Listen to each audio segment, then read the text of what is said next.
Desmalezando.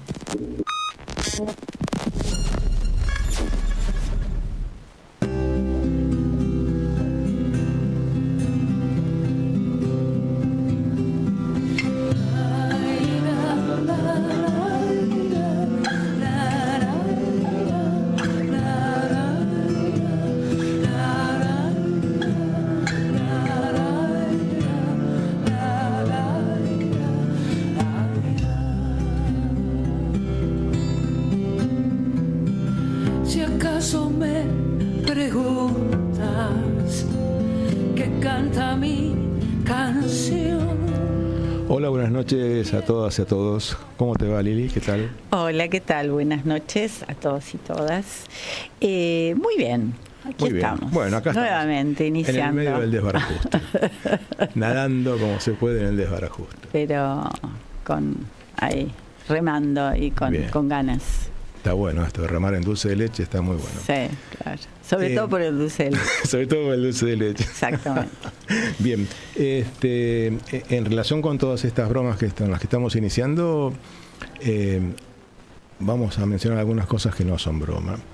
Hay una que nos parece que es un síntoma del estado de descomposición que venimos transitando como nación, y que tiene un carácter dramático, y nos estamos refiriendo a la estafa que sucedió en San Pedro, no en relación con las criptomonedas y todas estas cuestiones que andan dando vueltas, y donde cayó una parte importante de la población de San Pedro.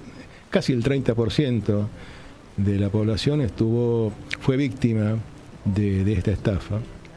Y nos parece realmente que es un síntoma dramático, que representa el estado en que nos vamos encontrando y la desesperación de mucha gente para tratar de rebuscárselas o generar algún ingreso, aunque sea capturados por la fantasía y por la ilusión de lo mágico, para encontrar alguna escapatoria para esta situación, ¿no?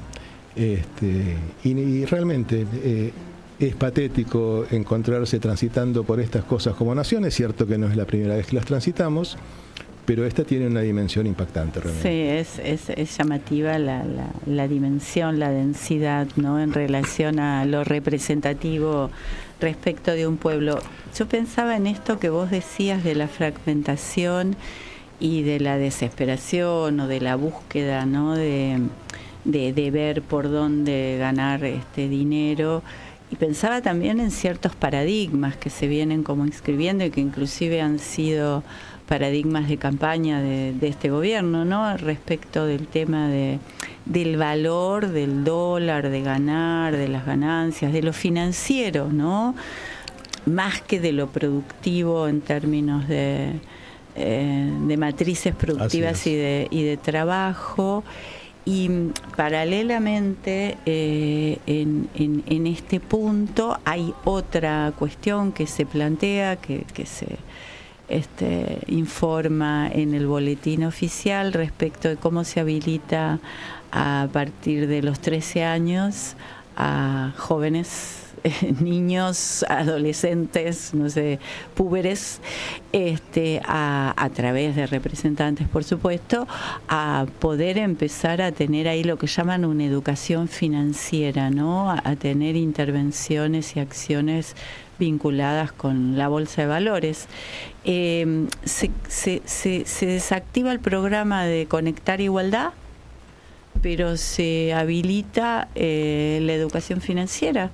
Tal cual. Bueno. Llamada timba en el lenguaje cotidiano. Sí, ¿no? Es como, ¿no? Es todo una dirección, un sentido, ¿no? Es coherente. Es coherente con la política de destrucción del funcionamiento racional de la sociedad, y toma como víctimas a los más vulnerables, ¿sí? Que son los preadolescentes, ¿sí? Los púberes, con una cantidad de excusas posibles acerca de bueno, que va a haber un tutor y que ese tutor va a cumplir ciertas funciones que no se sabe cuáles son y no se sabe quién será. Quién será y quién las va a garantizar, ¿sí? Desde un Estado cada vez más inexistente. En paralelo con esto, me parece y nos parece interesante otros movimientos que empiezan a surgir como resistencia a estos desatinos, digamos, permanentes de un gobierno empeñado en destruir la organización de una nación, y que tiene que ver con los movimientos de resistencia estudiantiles, toma de universidades, etcétera, ¿no? Que nos parece realmente un dato muy interesante acerca de, bueno, los primeros movimientos para oponerse a todo este funcionamiento atroz que venimos sufriendo en el país, ¿no?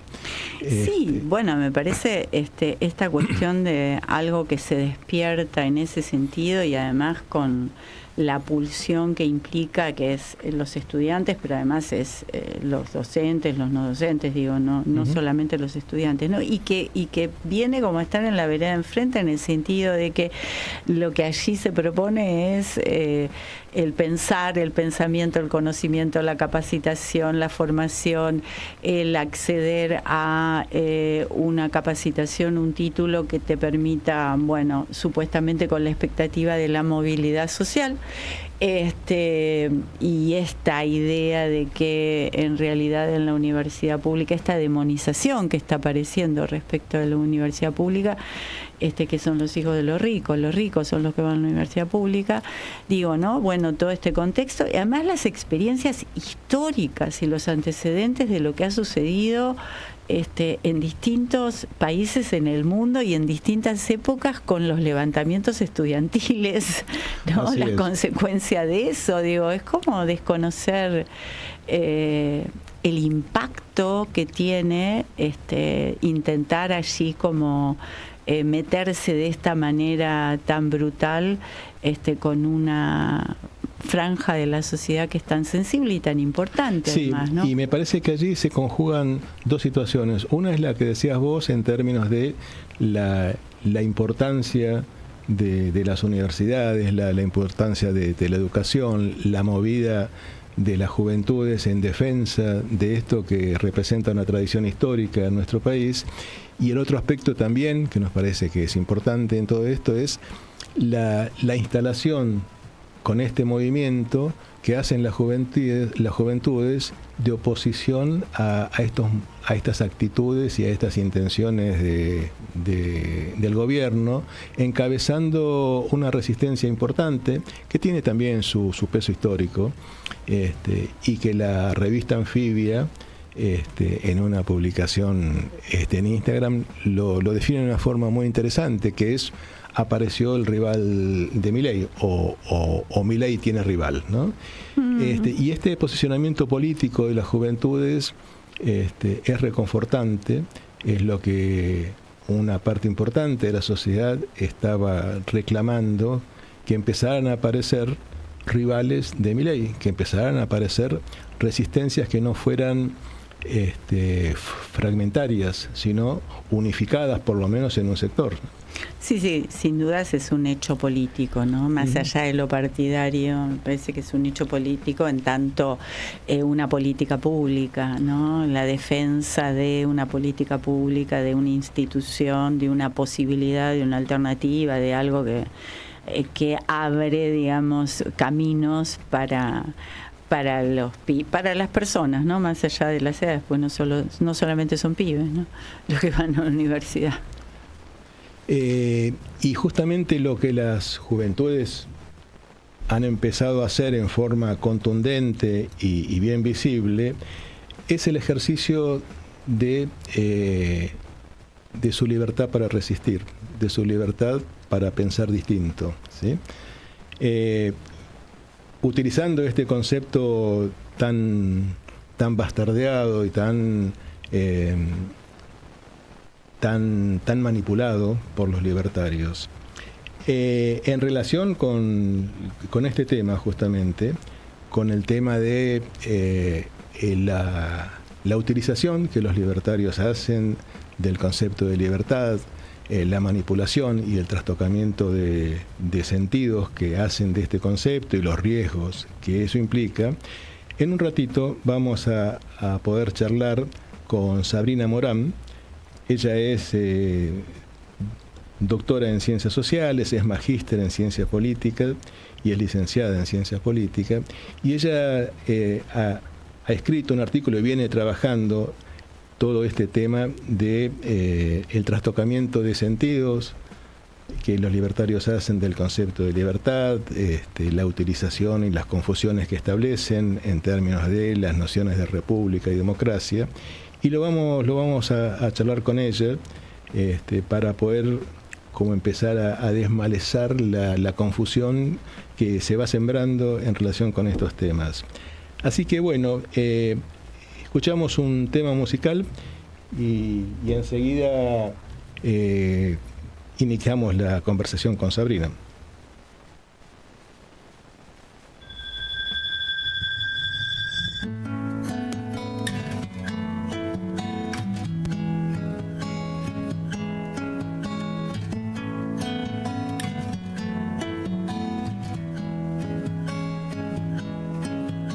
¿Qué será del árbol del amor? ¿Qué será del viento a donde fui? ¿Qué será del tiempo y su razón? ¿Qué será el silencio? Tiene fin. Cambiará la vida y su color. Cambiará la sombra de pensar. Cambiará el misterio de estación. Cambiará el destino si estás tú.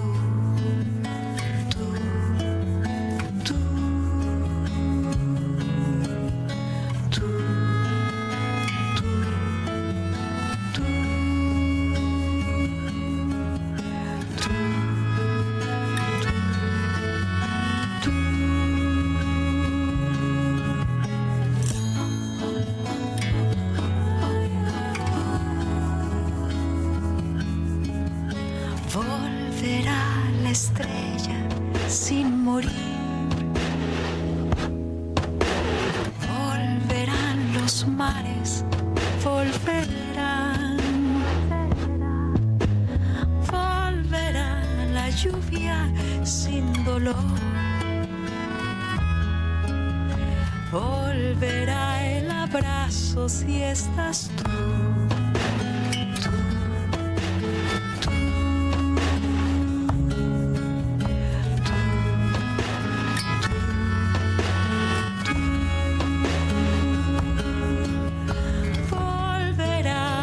Lluvia sin dolor.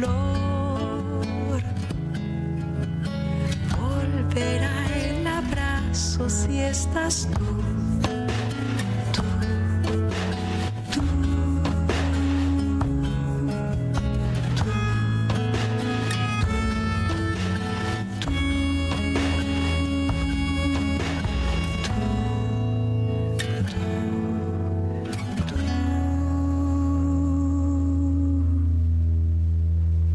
Estás escuchando Desmalezando. Gustavo Pacman, Liliana Martínez.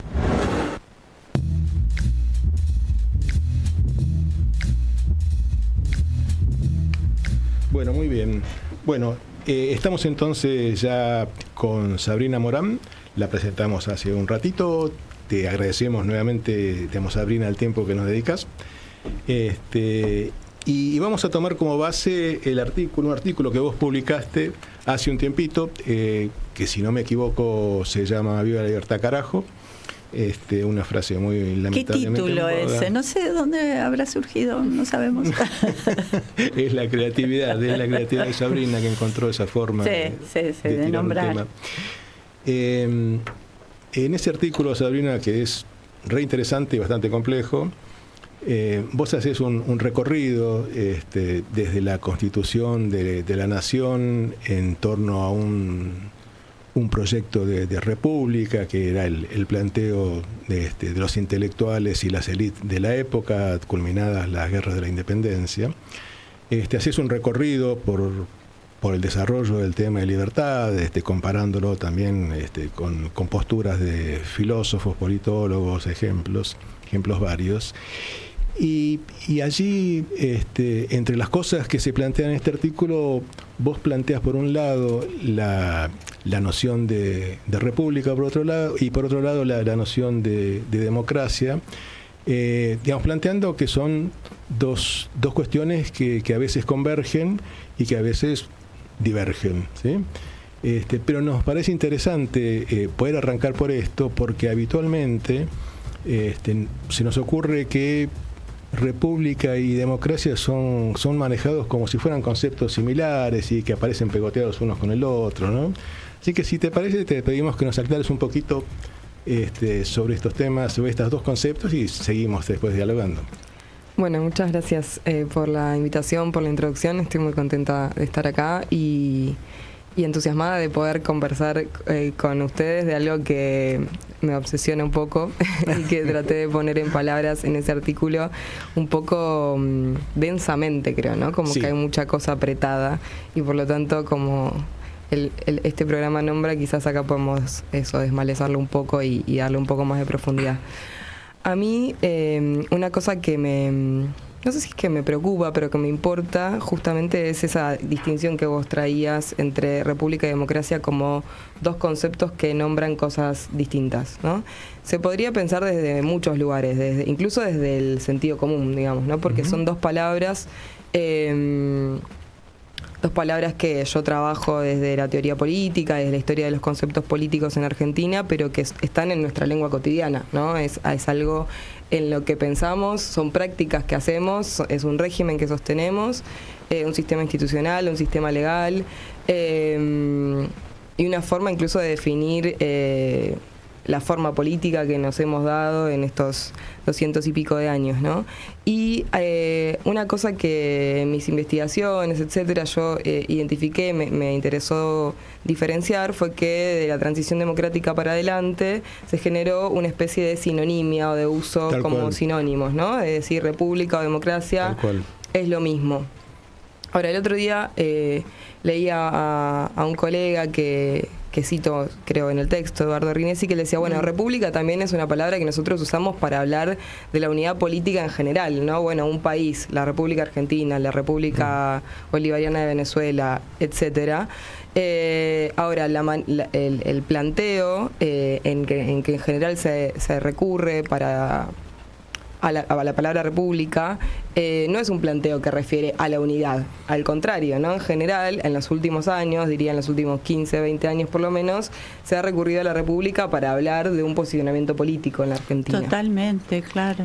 Y eso no es nuevo, eso es un poco lo que yo quería contar en ese texto que escribí, sino que viene ya desde la Revolución de Mayo, podríamos decir, ¿no? Es medio largo contar esa historia, pero sí resaltaría dos cosas en relación a eso, ¿no? Como en ese contexto era evidente que la república era la forma política contra la monarquía, digamos, en torno a eso había un consenso, pero luego cuando miramos los debates en torno a cuáles eran las características que se le querían dar a esa república, cuál era la república que se imaginaba, esa república verdadera, alberdiana, era una república que no se pensaba realmente en términos democráticos, y lo democrático lo entendemos vinculado a la participación popular, a la idea de soberanía del pueblo y a la participación ampliada de la población de un país.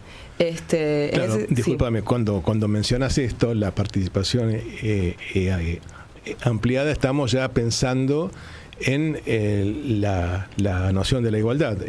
Ampliada implicaría también igualdad en el ejercicio de los derechos, etcétera. Voto, por ejemplo. Voto, ¿no? Que no sé si esto estaba incorporado en el formato inicial de la concepción de república, ¿no?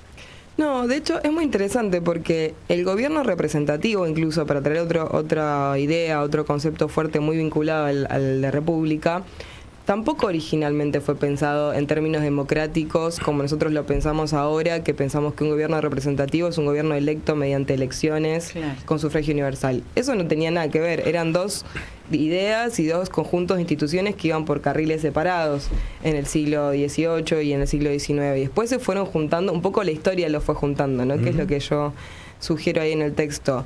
La Argentina se volvió democrática a pesar, digamos, del espíritu de su constitución original, que no sé si prestaron atención, no dice que la Argentina es democrática, dice que es republicana, federal, tal cual, pero no dice que es democrática. Está buena esta idea que se volvió democrática, ¿no?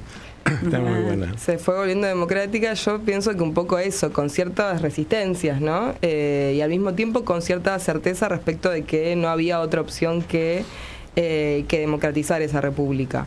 Ahora, esa contraposición entre dos modelos de república, una más inclusiva y otra menos, una más democrática y otra más aristocrática o más oligárquica, depende de qué tanto la queramos criticar, yo creo que sigue existiendo, digamos, ¿no? Y que a lo largo de la historia argentina fue tomando otros nombres, otras formas, pero que cada vez que nos encontramos en un contexto crítico como el que nos encontramos ahora hace ya un tiempo, digamos, ¿no? De polarización, de grieta, etcétera, se deja ver que no hay en realidad tanto consenso respecto de qué es la República Argentina, no en su forma país, sino en su forma política, digamos, ¿no? Entendiendo la República como lo que nos es común a todos.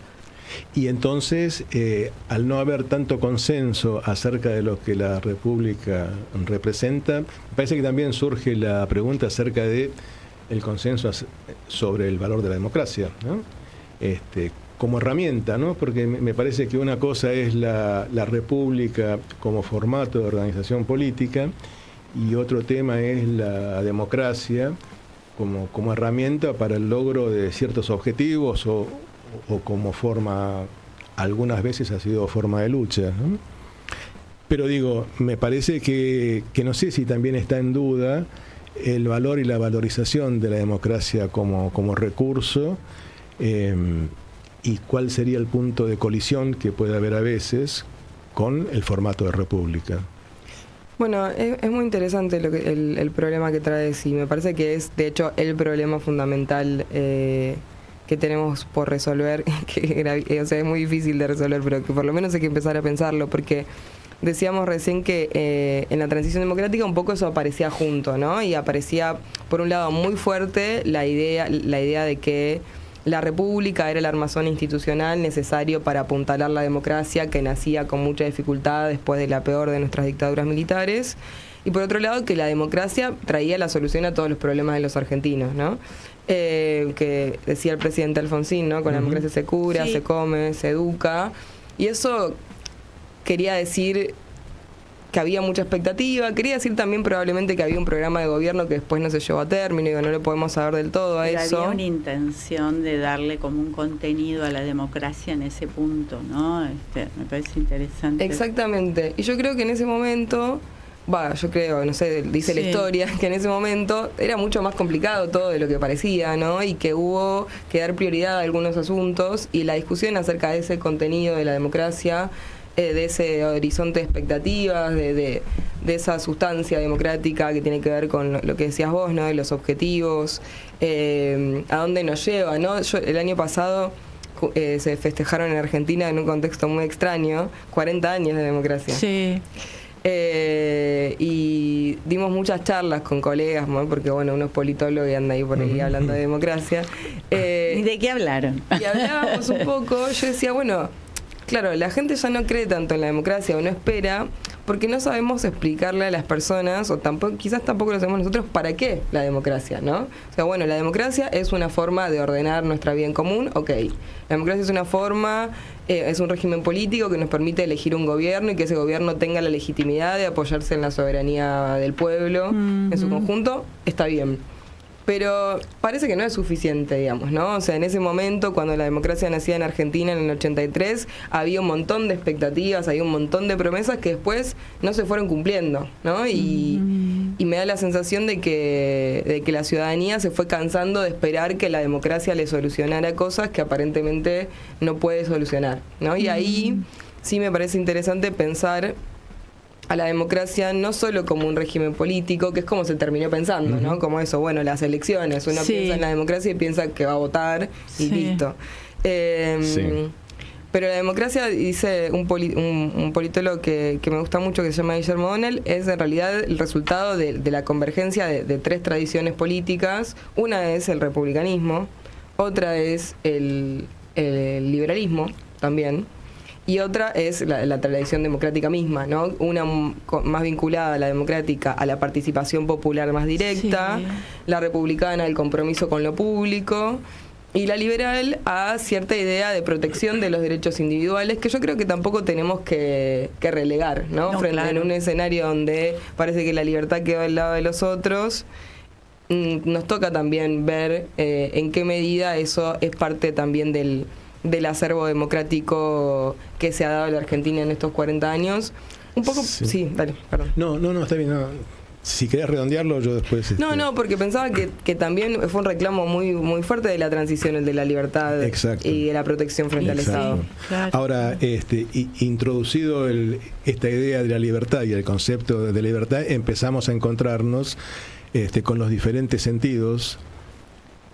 Creo que como novedad se empiezan a jugar ahora acerca de la idea de libertad, porque históricamente la libertad se constituyó casi en un objetivo del funcionamiento político. El logro de la libertad, la consolidación de la libertad, así como concepto amplio, me parece que, y un poco lo planteas vos, ¿no?, en el artículo, en algún momento desde el movimiento de los libertarios empieza a catalogarse y a tomarse la libertad con otro sentido. Hay un trastocamiento de los sentidos y curiosamente entonces una de las cosas que se me ocurren que se da es que la libertad de ser un objetivo del funcionamiento político comienza a convertirse en un campo de disputa y en un arma para luchar contra determinadas cosas, ¿no? Como por ejemplo contra la democracia concebida en el formato liberal, ¿no?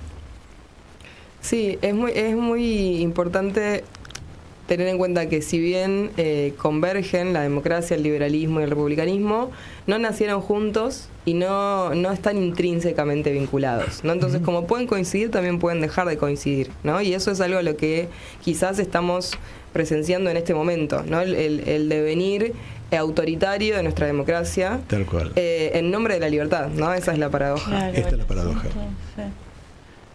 No, iba a decir una cuestión en relación a esto de la libertad. La libertad pensada como algo que no tiene que ver con el lazo social, con lo social. La libertad en términos de eso individual, ¿no? De eso de cada uno como por fuera de algo situado en términos de lo colectivo. Me parece que fuertemente está como algo de eso inscribiéndose. Vos haces una mención que a mí me pareció interesantísima, que es de qué manera situás la consecuencia o la afectación o el efecto de la pandemia en este sentido, que por ahí, si querés tomarlo, porque digo, seguimos con efectos de eso, bueno, obviamente. Totalmente. Y qué difícil que nos es hablar de eso, ¿no? Tremendo, Sí. tremendo, Sí. pero digo, me parece que hay como que, ¿no?, darle como vueltas y ponerle palabras. Tiene la dificultad que tiene todo lo traumático para es lo ser traumático, hablado, ¿no? sí, ponerle palabras porque Ponerle eso no tiene palabras a lo palabras. Sí, pero bueno,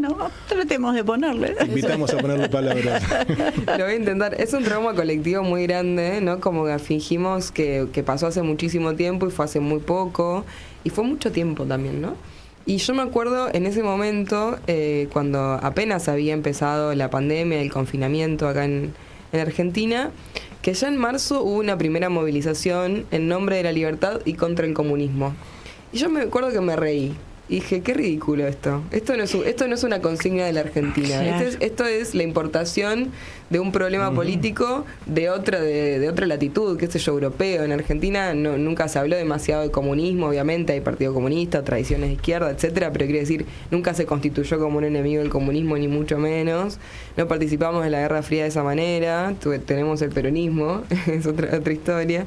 Entonces pensaba, qué raro esto, y al mismo tiempo no se detuvo, o sea, empezó con esas movilizaciones y fue algo que fue calando muy hondo y instalando esta bandera que tiene para mí la fortaleza y la debilidad de la abstracción, que vos decís, ¿no? Como no se inscribe en ningún lado, es una libertad que está en el éter, en las redes sociales, en la mente de cada uno, no se sabe bien en qué. Y en ese sentido es nueva para mí esta idea de libertad, porque la idea de libertad del liberalismo político, incluso del liberalismo político más elitista, menos democrático, menos preocupado, digamos, por tener un orden político inclusivo, incluso ese liberalismo político era consciente de que la libertad individual suponía la delimitación de una esfera respecto de otros, que eran otras personas, otras instituciones, y que incluso la posibilidad de resaltar, digamos, de uno, desarrollar su humanidad y su singularidad, tenía que ver con el contraste con los demás. Claro. ¿Cómo se constituye una identidad si no es en relación a otros? Entonces es muy raro lo que plantea... diría que no es exactamente el liberalismo, o no como lo conocemos, ¿no? Por eso ellos se llaman, bueno, libertarios. Sí, o esto anarco, ¿no? Sí, es una cosa muy anarquista y de un individualismo radical que creo que en la Argentina es novedoso. Quizás en otros lugares del mundo ya tuvieron anticipos, ¿no? Yo lo pienso mucho con el caso de Brasil, ¿no? Y el bolsonarismo. Hay un documental que se llama Al filo de la democracia, ya tiene unos cuantos años, pero me impactó mucho cuando lo vi, que muestra, o sea, que es un poco sobre el golpe a Dilma. Sí, vamos a decir correctamente, el impeachment, pero bueno, cómo se gestó un poco ese movimiento político de hacer caer ese gobierno.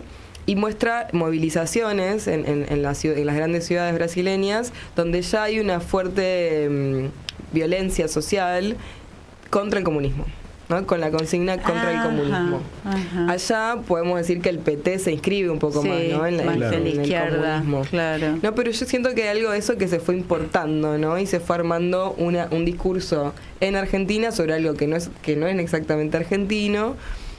Pero discúlpame, pero que en realidad me parece que tiene alguna marca y alguna huella en la dictadura cívico-militar. Totalmente. Donde el comunismo fue construido como el fantasma, para luchar, entre otras cosas, contra el peronismo, ¿no? Pero donde se instaló el comunismo... Sí, como lo subversivo. Como lo subversivo, como lo peligroso, cuando en realidad su peso real no ameritaba ningún peligro, ¿no?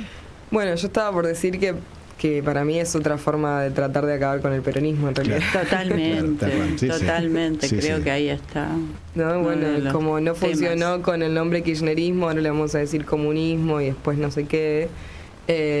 Comunismo, zurdo, ¿no? Bueno, todos estos... Eso diferente, ¿no? Eso que queda como en términos de lo segregativo y del enemigo, para nombrarlo de alguna manera. Yo pensaba cuando hablabas de lo de Brasil, si también en esas lógicas, de qué manera se incluyó el tema de lo religioso, ¿no? De todo el tema de los evangelistas y demás, en esa línea de pensamiento, de posiciones, ¿no? Que tuvieron como bastante, me parece, determinación en ciertos movimientos, ¿¿no? Sí, eso es muy importante y creo que tiene bastante que ver con el problema del descreimiento democrático, ¿no? De la desafección democrática, de lo que hace 1000 años hace como 20 años por lo menos que se habla de crisis de representación política, ¿no? Y es curioso porque, decíamos, hace 40 que estamos en democracia y por lo menos la mitad hace que estamos en crisis y es un número alto, digamos, ¿no? De años. O sea, la mitad del tiempo estuvo funcionando mal, o por lo menos la gente percibe que no funciona de la manera que se espera. Entonces empiezan a depositar esas expectativas en otras instituciones, en otras formas de representación, como puede ser la religiosa. Me parece que hay algo de eso que que se relaciona, no sé. Sí. Y ahí queda, digamos, queda capturado, me parece, toda esta cuestión acerca de la libertad, ¿no? Y las disquisiciones que se arman en términos, en relación a la idea de libertad. Un poco Liliana planteaba algo de esto y vos lo tomabas también. Cuando la libertad empieza a ser diferenciada en acepciones varias y en concepciones varias, en términos de libertad individual o libertad en relación con un contexto y con un compromiso social, y en estas disquisiciones y en estas en esta inauguración de diferentes formas de pensar la libertad, me parece que pensada en código libertario plantea algunas dificultades y algunos riesgos, ¿no? La libertad considerada en términos absolutamente individuales, en relación con el funcionamiento de los individuos, los derechos que se atribuyen, la promoción de la desigualdad. ¿Cuál sería el riesgo de una libertad concebida en esos términos absolutamente individuales, donde pareciera que la desigualdad fuera un mérito y no algo a ser defendido y valorado, ¿no? Yo creo que ahí está la trampa, ¿no? de la propuesta de este gobierno, porque la retórica, su discurso, busca hacerle creer a las personas que si se esfuerzan muchísimo pueden ejercer esa libertad que se les propone y que se vitorea, ¿no? Esto de viva la libertad carajo y tal, no es como si pudiera uno voluntariamente decir, ¿no? También tiene mucho que ver con el discurso de la meritocracia que viene de antes, ¿no? Que ya se instaló durante el gobierno de Macri muy fuertemente y nunca se fue, ¿no? Esta idea de que si uno se esfuerza puede llegar a alcanzar sus objetivos sin importar cuáles sean las condiciones materiales en las que se encuentre, el nivel de desigualdad estructural, etcétera. Eso ya venía y ahora creo que se profundizó muchísimo. Y digo que es una trampa, y que es la trampa del discurso de este gobierno, porque todos los liberales, desde el siglo XVIII, XIX, XX, todos son conscientes de que un nivel muy alto de desigualdad social interfiere con la libertad política y civil.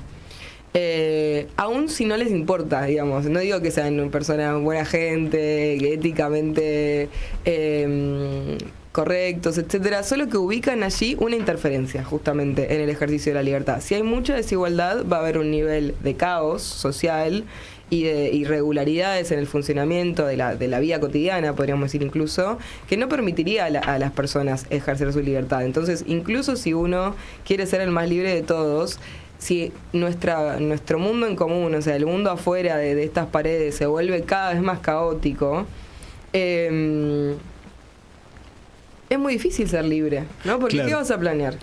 Sí.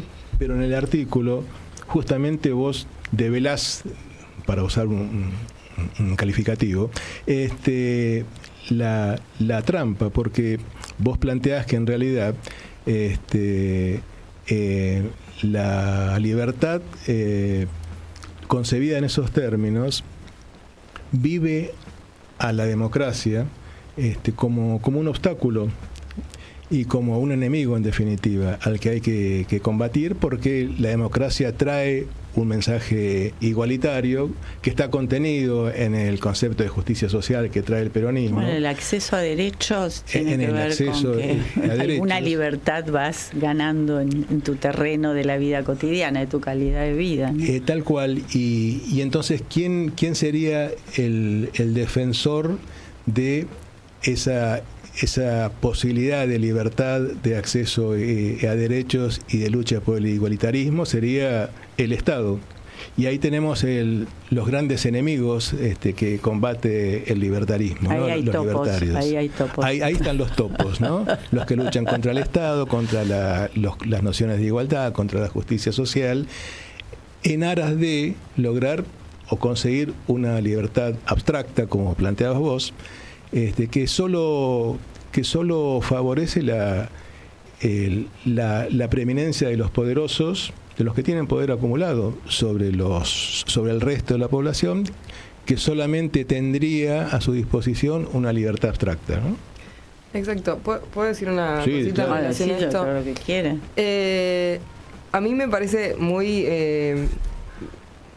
impresionante que la historia, digamos, justamente de la ciudadanía, del desarrollo de los derechos, tiene un poco que ver justamente con que cuando se dieron los derechos políticos a las mayorías y los derechos civiles, hubo en la práctica la constatación de que sin un poco de igualdad no se podían ejercer esos derechos. Exacto. Que entonces el estado de bienestar aparece justamente para responder a ese problema, que es un problema práctico.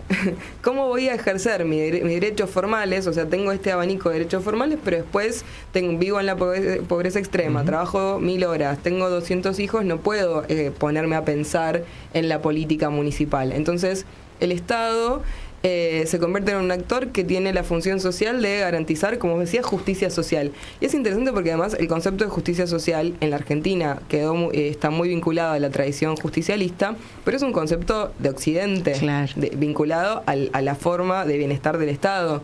En ese sentido, me parece muy impresionante cómo este gobierno, y voy a usar una expresión muy contemporánea, finge demencia respecto a ese proceso, digamos, ¿no? de conciencia histórica. Dice, bueno, ya no necesitas los derechos sociales, podés trabajar y podés contratar libremente con el otro tu alquiler, tus horas de trabajo, etcétera, como si fuéramos iguales. Ya se demostró a lo largo de siglos que esa igualdad formal no es suficiente y que por eso el Estado existe para garantizar, entre otras muchas cosas, una igualdad que es un poquito más sustantiva. Y una igualdad que es condición de posibilidad de todos esos contratos, ¿no?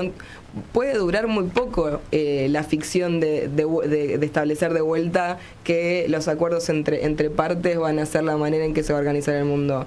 No es sostenible en términos prácticos, ¿no? Discursivamente puede ser incluso simpático, pero después, a la hora de hacerlo, se pone sobre la mesa, sobre todo en un país con 53% de pobres, que evidentemente no es posible, porque la desigualdad es demasiado grande para establecer una negociación entre partes que puedan ser consideradas iguales. Sí. Y esto, no pensaba en esto que decías de fingir demencia por parte del discurso del gobierno, ¿no? Y socialmente esto cómo se está inscribiendo, digo, hay como en este sentido como acuse de recibo de esto, ¿no? Hay como una indiferencia, una tolerancia, no quiero saber, o sé más o menos, pero no sé, porque digamos, este punto que traes es como de una obviedad, pero a mí me resulta obvio, al mismo tiempo escucho la radio todas las mañanas y me gusta escuchar esos móviles que hacen las radios en las estaciones de trenes y esas cosas, y la gente pareciera seguir preocupada por dos cosas que es la agenda un poco que logró instalar este gobierno, que es la inflación y la corrupción. Corrupción. O bueno, hay menos corrupción y hay menos inflación, entonces bien.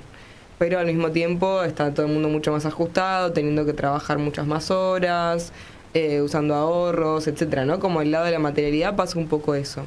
Ahora, yo tengo alguna expectativa respecto de qué va a pasar ahora con el conflicto vinculado a la salud y a la educación. Sí, claro. Porque ahí se está tocando algo que también es parte del fundamento de la identidad de la Argentina. Tal cual. En su carácter plebeyo, ¿no? Yo decía algo de eso en el texto. Sí. Esta es una república que nace plebeya porque los argentinos somos muy igualitaristas en algún sentido, ¿no? Muy orgullosos de ser argentinos, ¿no? Tenemos esta cosa muy reconocida en el mundo y al mismo tiempo no importa, digamos, ¿no? En la vida cotidiana no es una sociedad jerarquizada como otras sociedades de América Latina. Y si estas reformas avanzan, quizás nos volvamos a algo de eso, ¿no? Sí. Y yo creo que hay alguna conciencia de que esas reformas son un quiebre, ¿no? Y sobre todo en la retórica, ¿no? Del presidente cuando dice, bueno, las universidades son para los millonarios. Sí, ¿no? Yo creo que ahí se equivoca. Sí, por suerte se equivoca, ¿no? Sí, por suerte se equivoca. Yo pensaba la respuesta que hubo en relación a lo de Laura Bonaparte, que no tuvo que ver necesariamente con gente del campo de la salud ni de la salud mental, sino que convocó a más allá de eso, digo, tocó ahí una cuerda, y esto que hablábamos antes de empezar a conversar con vos, de si los estudiantes empiezan a constituirse como adversarios o enemigos, son los, ¿no?, de Milei en este punto de la resistencia a algo de lo que él propone. Sí, evidentemente son como dos vías esas, que esperemos que traigan algo diferente. Esto tiene que ver también, reintroduce en esto que estamos hablando la lucha por estos derechos, la defensa de los derechos, en este caso que están ejerciendo los estudiantes, lo que pasó con el Bonaparte, diferentes luchas en defensa de derechos y libertades en el sentido histórico y no en la retroducción libertaria, y que tal vez se van anclando un poco con el funcionamiento de la democracia en términos del ejercicio del voto, ¿no? Y la visualización de que, por lo menos por ahora, la forma de rectificación de todo esto que estamos viviendo viene de la mano de la democracia, que es algo que de los libertarios se plantea como un riesgo, ¿no? Como si la democracia fuera una amenaza para la noción de libertad que ellos sostienen. Y vos decís una cosa interesantísima en el artículo, una de las tantas, ¿no?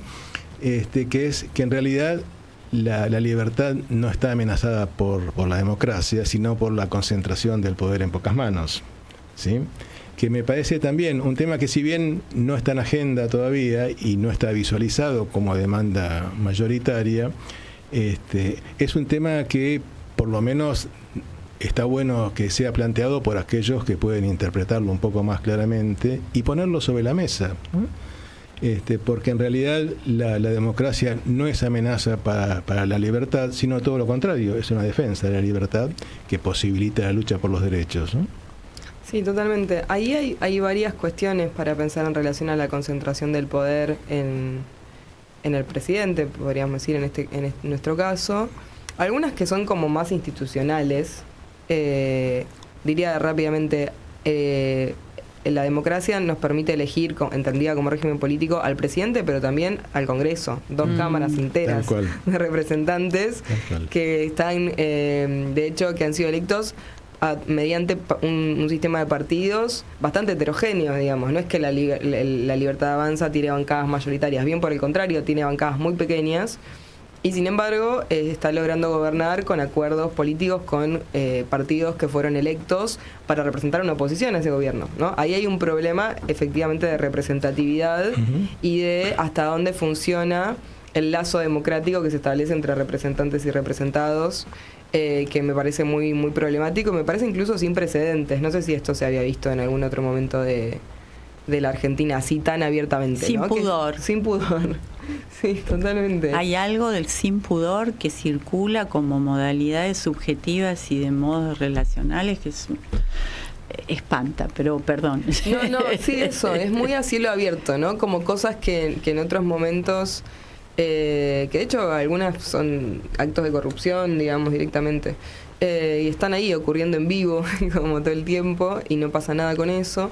No, ahí bueno, hay que preguntarse también por el funcionamiento del tercer poder, que es el poder contramayoritario, que es el poder judicial, y que está bastante quieto últimamente, pero que tiene una función que es fundamental, que es justamente la de salvaguardar la República. Así es, claro. La de salvaguardar la República.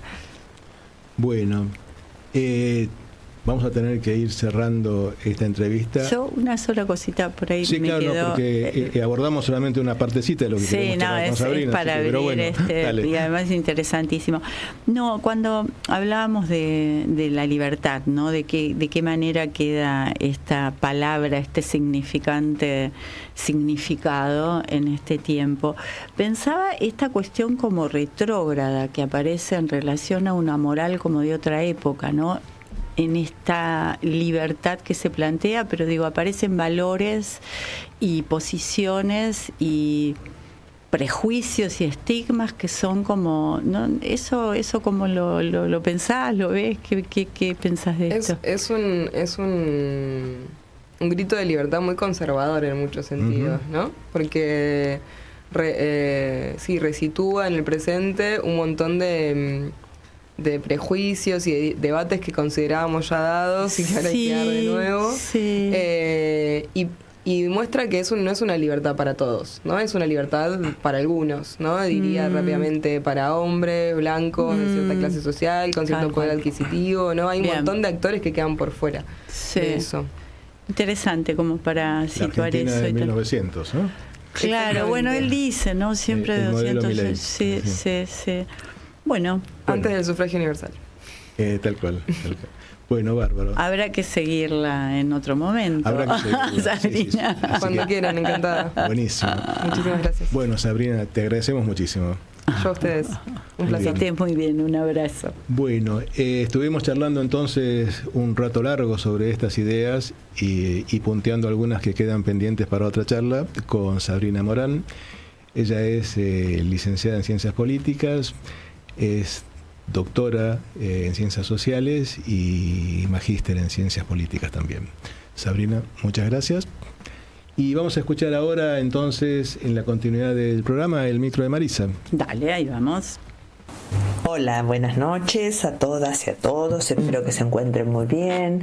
Bueno, esta noche les quería hablar de la escritora que ganó el Premio Nobel de Literatura, que se trata de la surcoreana Han Kang, que estuvo en la Argentina en la Feria del Libro del 2013, y quien dice que para ella escribir es hacer preguntas. Bueno, la Real Academia Sueca de este último siglo parece que intenta ampliar un poco su criterio de selección, dejando de ser eurocentrista.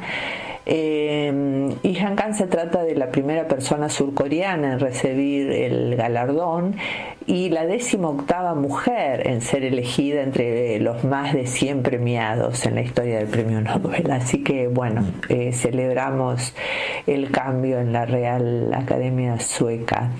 En su obra, según dice la Real Academia respecto a la escritora, en su obra Han Kang confronta traumas históricos y conjuntos invisibles de reglas, y en cada una de sus obras expone la fragilidad de la vida humana.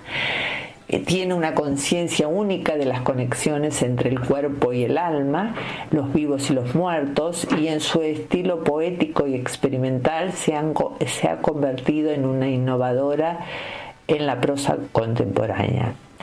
Estos son los dichos de la Real Academia respecto a la escritora. Han Kang nació en noviembre de 1970 en Gwangju, Corea del Sur. Estudió letras y luego de graduarse trabajó unos años como periodista en distintas revistas, y paralelamente a la escritura la obra se dedicó al arte y la música, lo que también se puede ver reflejado en el conjunto de su obra literaria. Gwangju, la ciudad en la que nació, es una ciudad marcada por la violencia, especialmente tras la masacre de Gwangju en 1980, cuando el ejército reprimió una revuelta estudiantil acompañada por los sindicatos y el grueso de la población, que exigía mayores libertades. Según dicen los medios, hubo miles de muertos, y en Actos Humanos, publicada por la editorial española Rata, la escritora revive estos sucesos.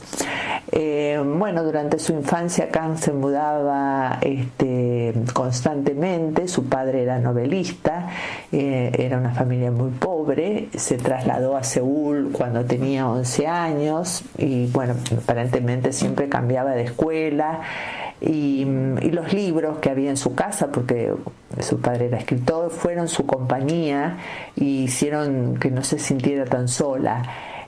Cuenta ella que en su juventud disfrutó la lectura de Jorge Luis Borges. Es crucial en su literatura, también del peruano César Vallejo, los mexicanos Octavio Paz y Carlos Fuentes, el colombiano Gabriel García Márquez, el chileno Ariel Dorfman, también Manuel Puig, y ahora últimamente había incorporado a Samantha Schweblin y Mariana Enríquez. Así que bueno, un orgullo que todos estos autores latinoamericanos hayan influido tanto en su literatura, ¿no? La novela con que se hizo famosa se llama La Vegetariana, que fue publicada en 2007 y en cuya prosa también se puede notar a una poeta agazapada, que es como ella empezó a escribir, con la poesía. Con esta novela ganó el premio Man Booker en 2016 y cuenta que esta historia nació de un relato que ella había escrito en 1987 que se llamaba El fruto de mi mujer, donde una esposa se transforma en una planta y el marido la riega y la cuida, pero cuando llega el otoño la planta se seca y el marido se pregunta si el próximo año su mujer volverá a renacer. Y también hay un verso escrito por un famoso escritor coreano, Shin Sang, que decía: creo que las personas han de ser plantas. Esto también activó el interés de continuar tirando de ese hilo emotivo y bueno, así es como en esta novela la protagonista decide dejar de comer carne después de una pesadilla reveladora para iniciar una búsqueda radical de purificación individual. Pero la familia no la comprende y rechaza esta elección. Y en la novela se muestra la protagonista de las voces del marido, del cuñado y de su hermana, y podemos dilucidar un poco quién es el personaje a través de las voces ajenas a ella. Prácticamente no se la escuche salvo por alguna pesadilla que se relata. La autora dice: los seres humanos son capaces de hacer cosas tan horribles como Auschwitz y también de sacrificarse a sí mismos para salvar a alguien, ir de la violencia a la santidad. Y la protagonista de la novela La Vegetariana sufre porque pertenece al género humano y quiere huir del lado oscuro de la humanidad que aparece en sus pesadillas. Una novela muy interesante que yo la leí cuando todavía no se sabía nada de ella, así que la verdad que me impactó. La recomiendo especialmente. En 2024 se tradujo al español su obra La clase de griego, que es su quinta novela, en la que la protagonista pierde su capacidad de hablar y estudia para recuperar su propia voz. Esta novela, según contó la propia autora, está influida por los textos de Jorge Luis Borges. Aborda temas como la ceguera, el lenguaje, la pérdida de la capacidad de comunicación, todos tópicos que la emparentan con el escritor argentino, cuyas ficciones fueron lo único que la sacaron del bloque creativo, según ella misma confesó.